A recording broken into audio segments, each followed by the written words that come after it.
Welcome to the.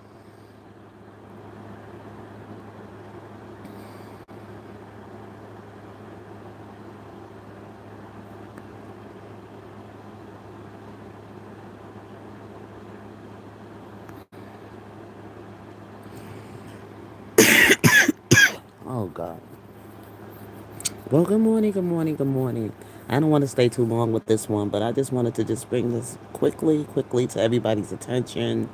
Those of you who follow me, those of you who don't follow me and maybe come across my video, um, about Jasmine Crockett again.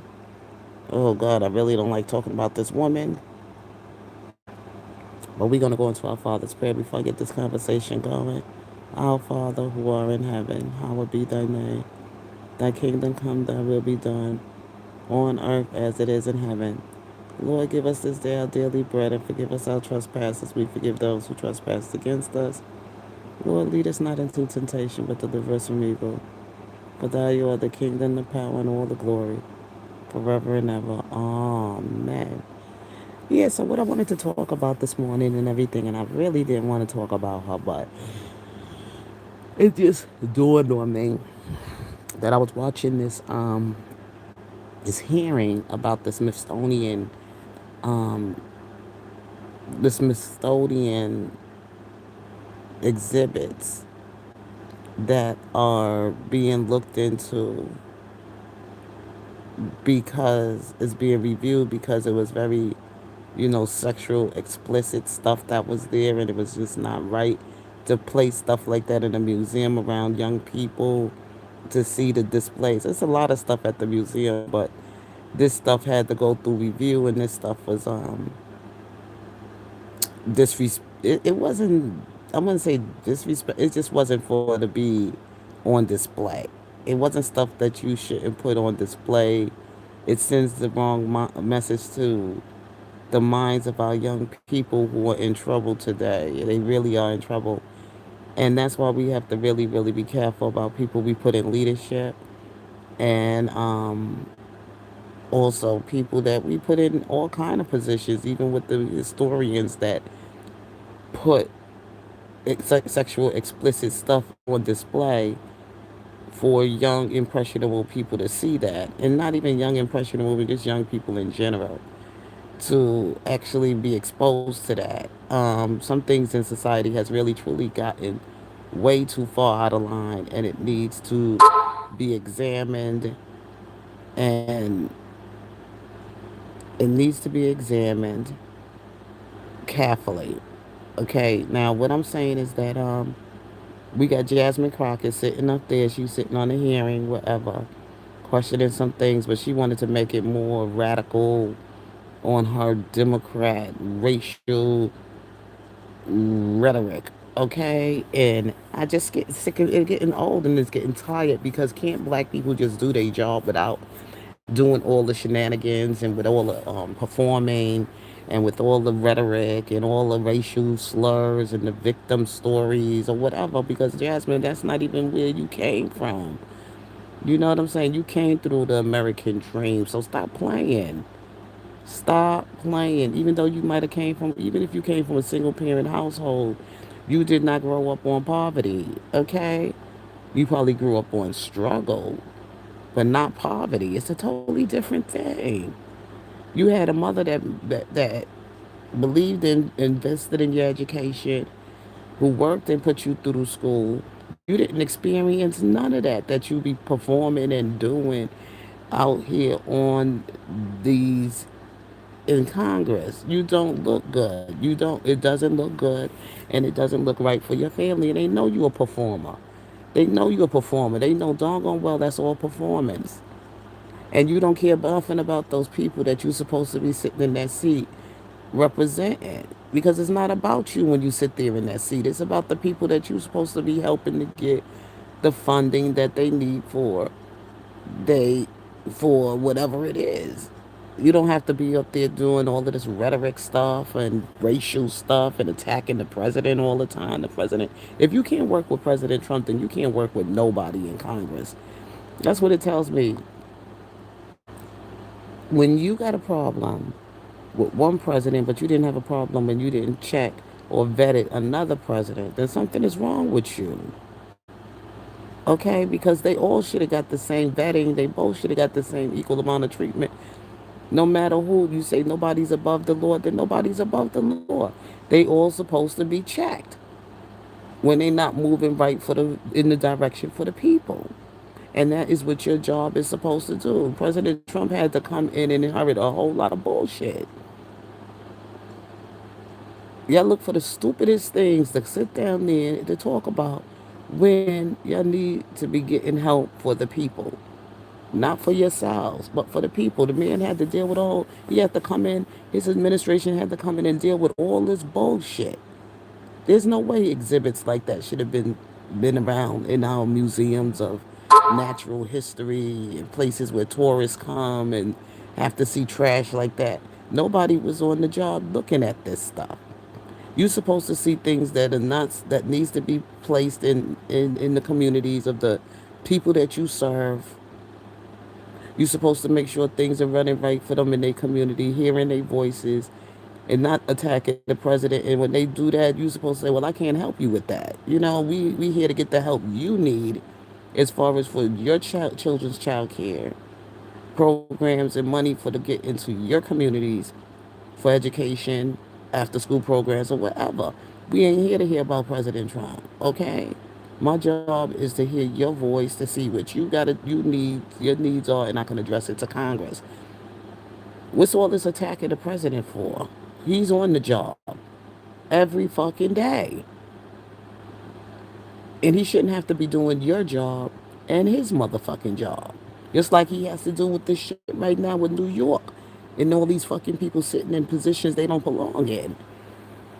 It should You should be doing your fucking job, okay? And not sitting around attacking the president of the United States of America and attacking the country and all the other political performing. You're supposed to be taking care of the people needs and addressing it to Congress. What is going on in those districts that you serve? Let's listen to this crap, y'all. Republicans' white pride rally disguised as a congressional hearing.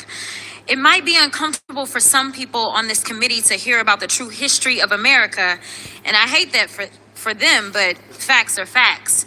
And it's a fact that there is a violent, exclusionary, discriminatory, sexist, and racist part of American history, where our indigenous populations were forcibly displaced. You know what? I am so fucking tired of somebody just using Black American history just so that they can use it for some kind of leverage or a way to get the fucking things they want. Stick to what really is going on, Yasmin. Okay? We don't need to hear our repeated history or revisit our history of what we've been through. We know what the fuck we've been through. We ain't going back, okay? Move on. Move the fuck on, cause I'm sick and tired of hearing it, and I'm black. I'm tired of hearing it. I'm tired of hearing about what we've been through and the slave, and the hit in the bit. Look, okay, everybody been through something. We all been mistreated in some type of way. Every fucking body in society. But your job, Jasmine, right now is to sit down and to explain to them, stay on told about that exhibit. This woman got there. Well, I guess that's not your issue, but your issue is always attacking President Trump and his administration. That's your issue. Like, that's going to change any fucking thing. That ain't got nothing to do with Trump and JD Vance because they on their fucking job every goddamn day. Doing what they doing for the American people, and you should be doing the motherfucking same. I'm so sick and tired of hearing the bullshit from these people. They doing nothing sitting there. They do nothing to help this country. They do nothing to help the people they supposed to be serving without using their racial rhetoric or bringing chaos and division and crazy shit. She ain't asking. Look at her all dolled up in her emerald green like she going somewhere to the Wizard of Oz or whatever. But you know what? That's all she do is sit there and perform all the fucking time. She don't do nothing to get people to get the help that the people she served need. And I wish people would start looking at this. We cannot afford to keep putting people like this in leadership. Don't come here. I don't want. I'm watching this thing very closely because I'm saying I can't believe people actually voted for this shit. Your vote, that's your money, that's your voice, yes, everything you need is who you put in that motherfucking seat to talk for you. It ain't got nothing to do with President Trump. He's the last resort. These people don't do their fucking job. From their land, where thousands of black people were unjustly lynched, where black people were denied And the they're gonna right to keep vote, getting and they fucking still trying lynched. to They're do gonna it. keep getting lynched, okay? That ain't gonna change. Because you step out of your way, you go in people communities and everything, and you dress a certain way, you act a certain way, or whatever, you gonna get your ass. You gonna fuck around and find out.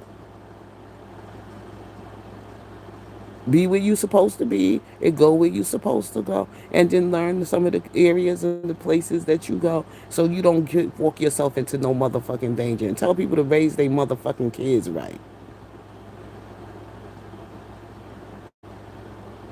Let's go on. Day where women needed their husband's permission to open a bank account, where people with disabilities were routinely excluded from schools, workplaces, and public life, where four little black What does that got to do with what we dealing with today, Jasmine?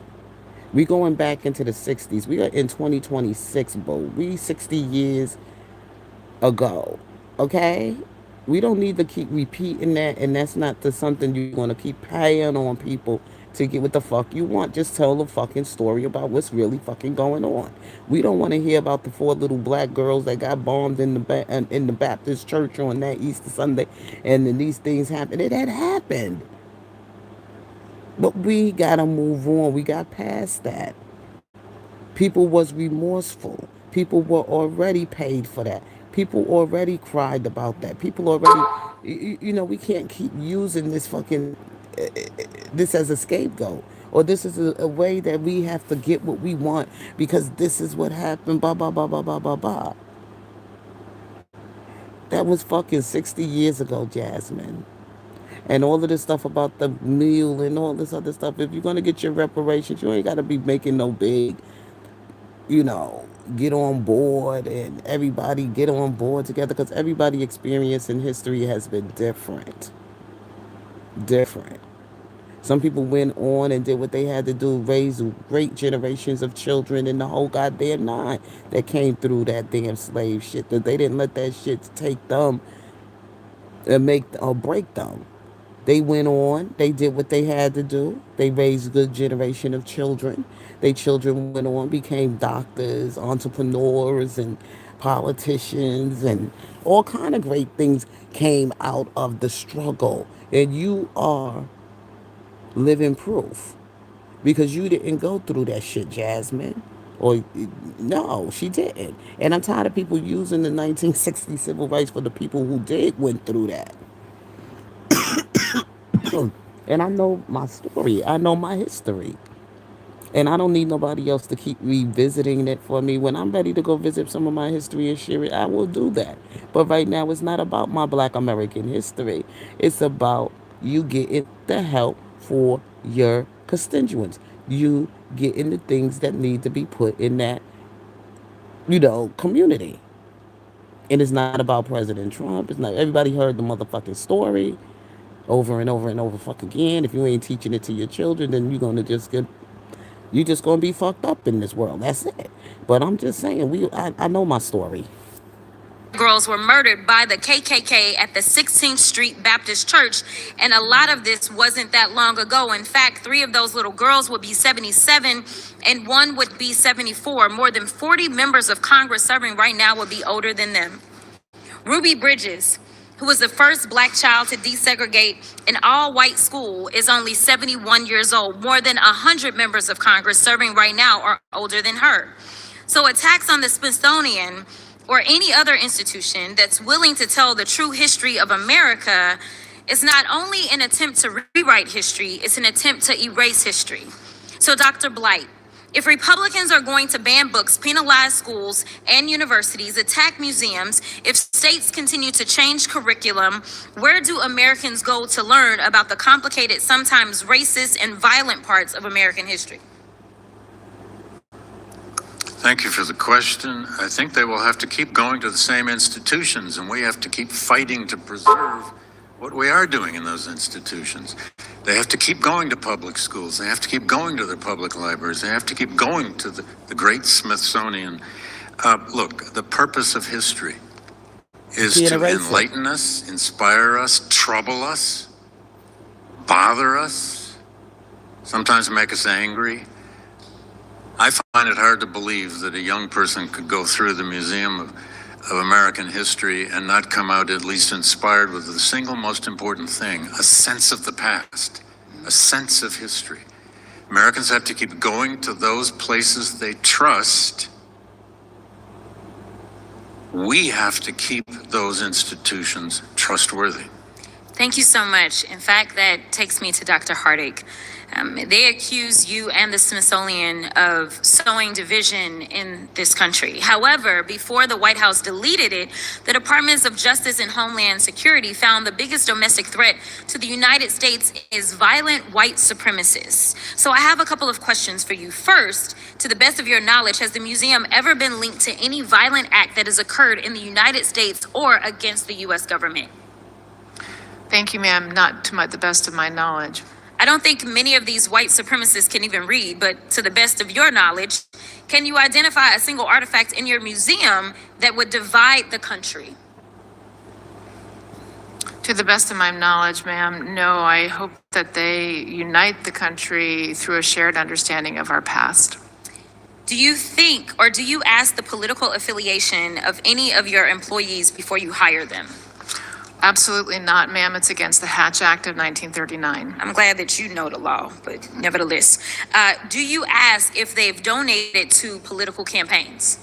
Absolutely not, ma'am. It's against the Hatch Act of 1939. We need a briefing in this building, but nevertheless, do you only hire non-white people?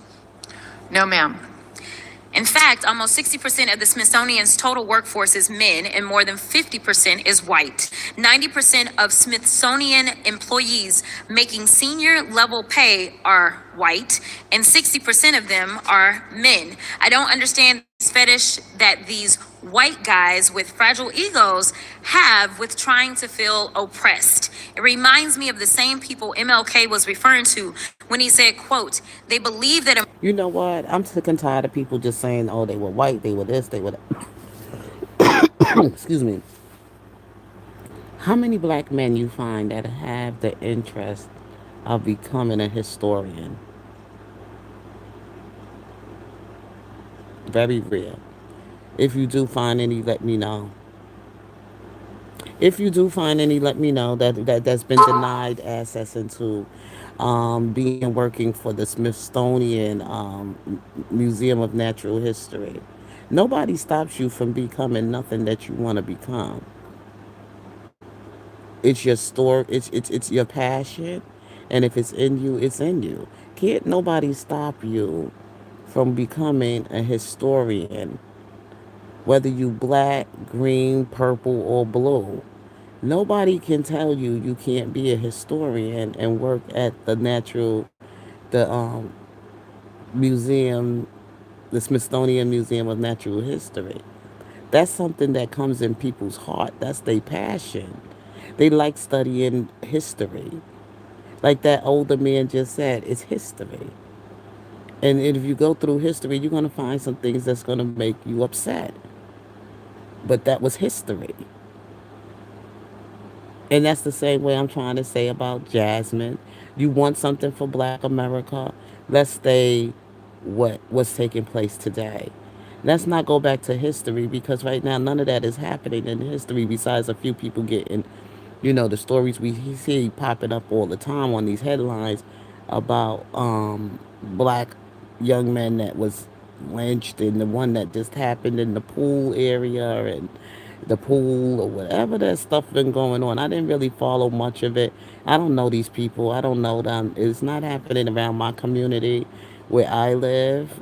I think that's something that's a southern thing and it's always been going on in the southern and that's not even your district.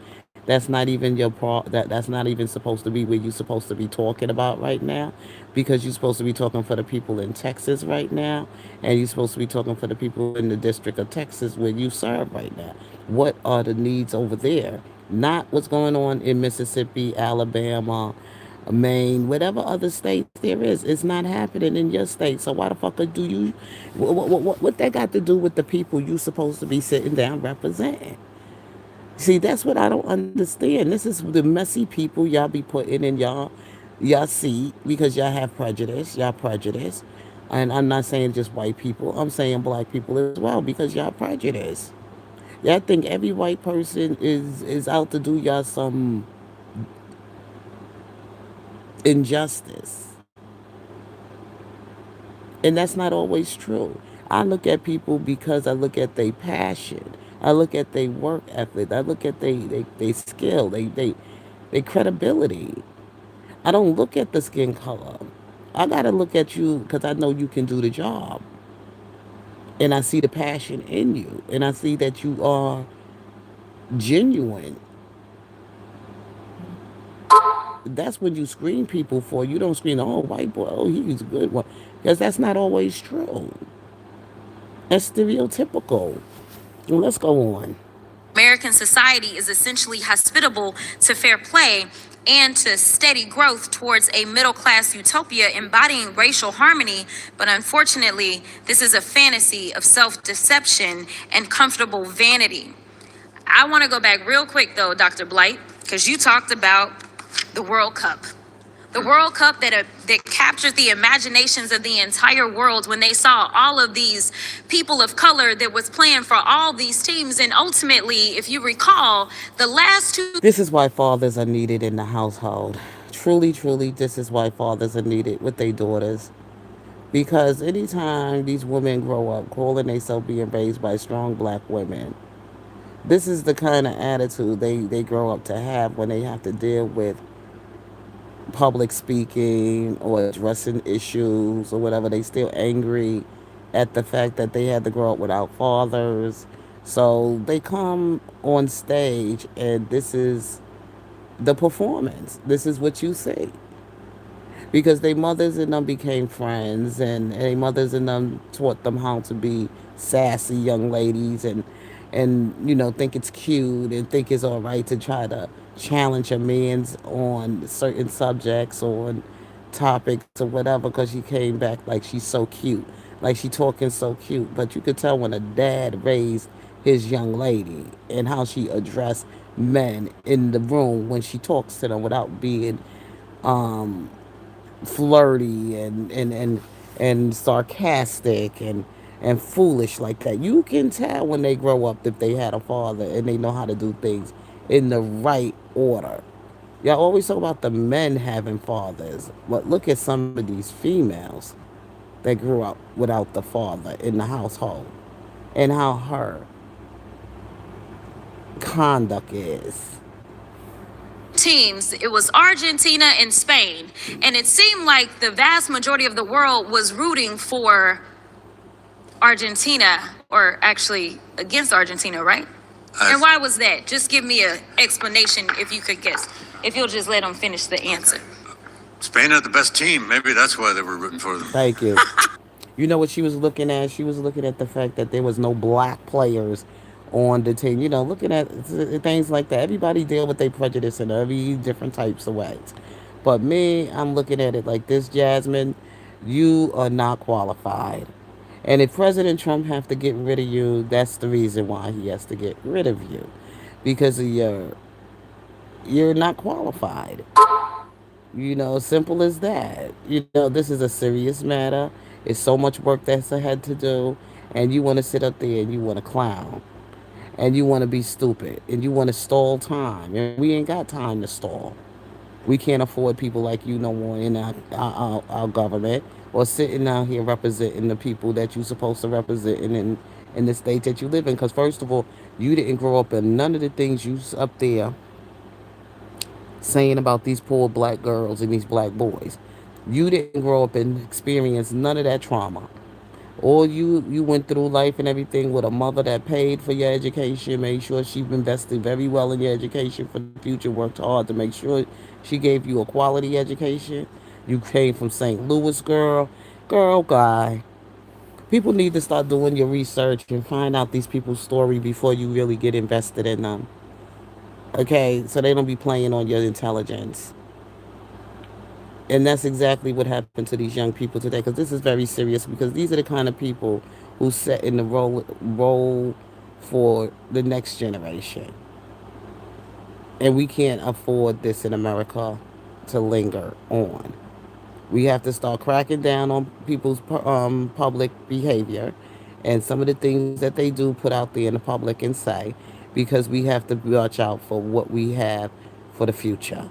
And with that being said, God bless you. Enjoy your Monday, because I have a busy Monday ahead of me. So you all be blessed. God bless. Peace.